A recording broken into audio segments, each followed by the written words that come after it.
Welcome to Do You Have an Idea? Your entrepreneurship content channel for the last 12 years. Produced lots of entrepreneurship content from all around the world. And today we're in Turkey, Istanbul, at Uzak Rota Travel Summit, one of the region's largest travel and technology summits. And today we have a very special guest, Mr. Lemmens is with us, CEO of Meetings.com. But he's not, that's his last company. He's been a super serial entrepreneur. If I say Booking.com, he is the co-founder of Booking.com, and then many other companies, mostly in the travel space, we would say. So it's amazing to have you at our channel. Nice Thank to be you here. so much. Nice to be here. Thank you very much for the invitation. The first question is, what got you into entrepreneurship? Let's start from the beginning. From the beginning. Okay, I did technical engineering and management as in college, and I lived in a student house who was very entrepreneurial. We gave parties. I sold my first company in my first year of my college. I had a driver company because I didn't like to work. So I think if I now make a company and people work for me, it makes my life easier. I can be more in the bar, I can study better, I like to create things. And so since then you've been at the bar? At the good side of the bar. Okay. So not at the bar where you have to tap, but at the other bar where you have to pay the drinks. That's how it happens. And after my college, I would go for a job because my mom likes, okay, you have a study and you like to do a job. I would go to the States. And then my roommates were busy with this company Booking, that moment Booking. So one guy's programming it, the other one did something in Europe, and I was bored. So if you're an entrepreneur, you're always bored. So I was helping them out. They had like 60 hotels, and I said, okay, can I help you? And at that moment, I started hiring people as an intern, with 20 people there with no background, start contracting hotels, made a very good contract, but everybody hates me for it now, and started building business. And then I want to leave because I don't want to work with my roommates. So then we said, okay, if we bring this whole company together and make it one company, I will stay and let's build this up. So that's how I started. So that's Booking.com. That's Booking.com. And then? And then what we did, of course, being an entrepreneur, everybody thinks it's easy, but it's really, you have to give up a lot of stuff. And you have to have a lot of energy, but also you have to have you have to be willing to fail. And if you are not willing to fail, don't be an entrepreneur. And the most things what you have to do also fight, because everybody will start a company. You have the big companies, they try to crush you.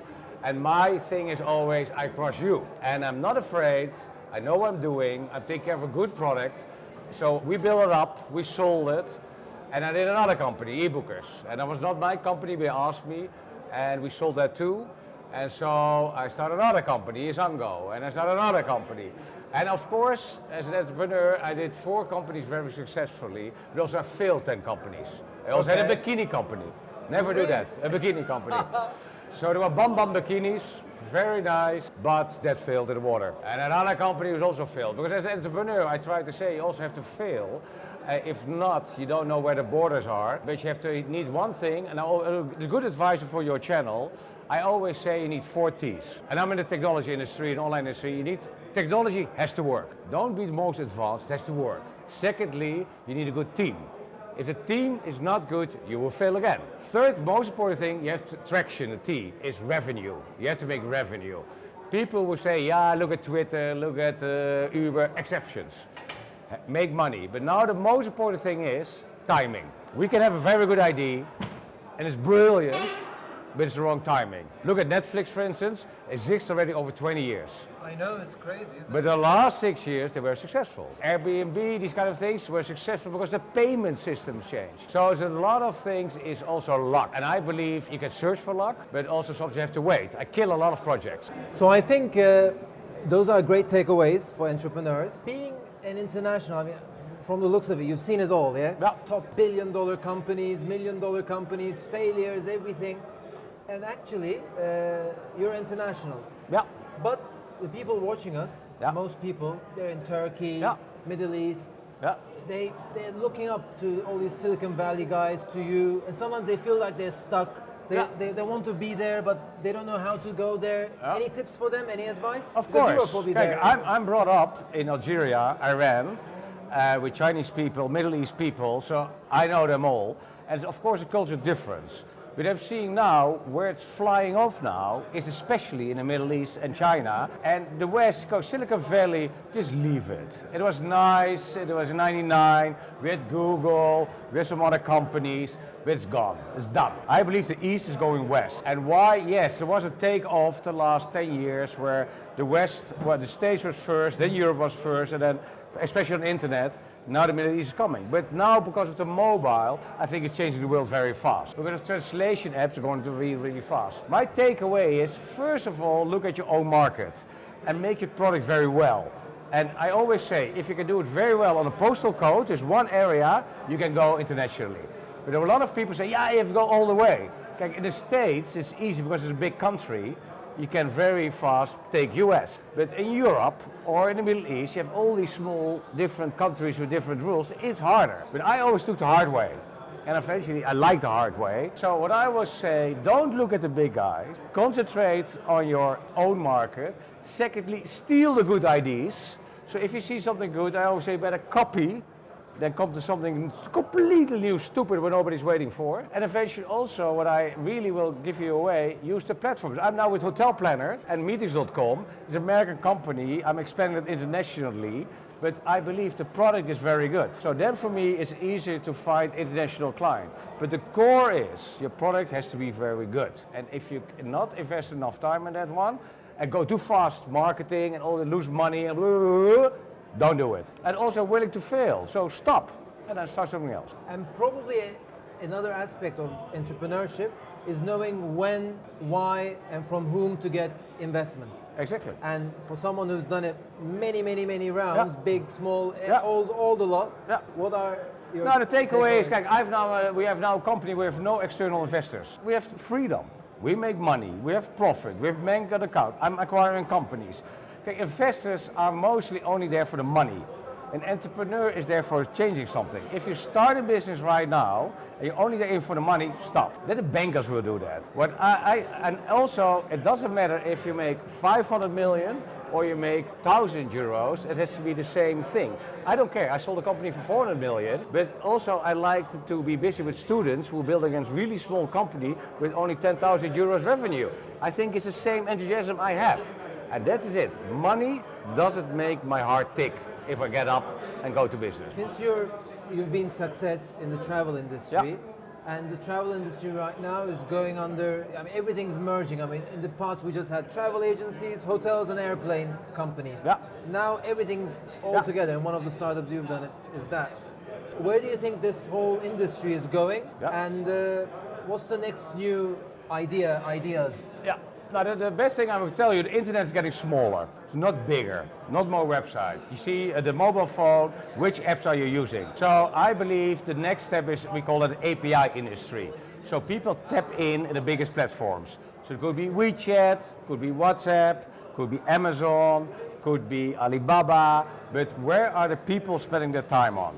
So what I think things are going in is in one super app, where all the people who have a good product, could be hotels out of Turkey, could be Turkish Airlines, they plug in where the people are. It's getting smaller, and I think the really exciting things the coming years is, what is Apple going to do? What is Amazon is going to do? What is really Ctrip is going to do? What is really, so that's what's going to change. And we have, of course, Booking.com, we have Ctrip, Expedia, they're also struggling, because they bought all these companies, but eventually, I believe is, the user is always right.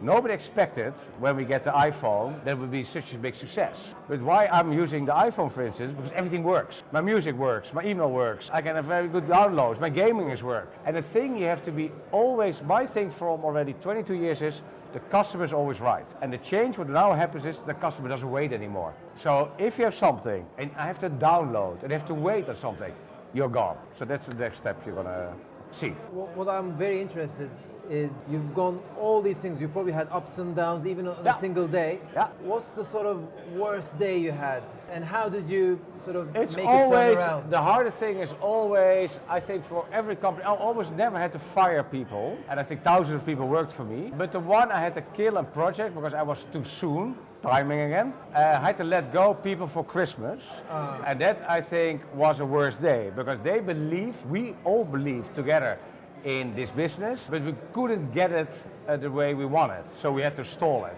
So to send there was people out of Ukraine, there was people out of, I think, 5-6 different countries, have to send home. So it was hard day. Yeah. So one thing from you is sort of. But if you really want to know why I do this only not about the money. I don't care, because money is money. You know, if I die, if somebody says you're a good guy, successfully. Why I try to do this, because I'm very enthusiastic, I'm very driven. I like to elevate people from here to here. A lot of people say I cannot do it. So I like people who work with me or for me, that I get them from this place to that place. To give you an example, somebody leaves my company and he gets a better job, I'm very happy. If he leaves the company and gets a worse job, I failed. So that's my driven things all my life, that if people think I cannot do it, I will say, yes, you can. That's it. One final question. Yes. You've seen probably thousands of entrepreneurs. Yeah. What are the biggest mistakes that they do when pitching, when starting up a company? Good one. Yeah. Now the first thing of all, and I went in the States to high school for 1 year, and they have speech class. So everybody wants to be an entrepreneur, has to pitch his idea very well. And that's training. I'm very easy on stage.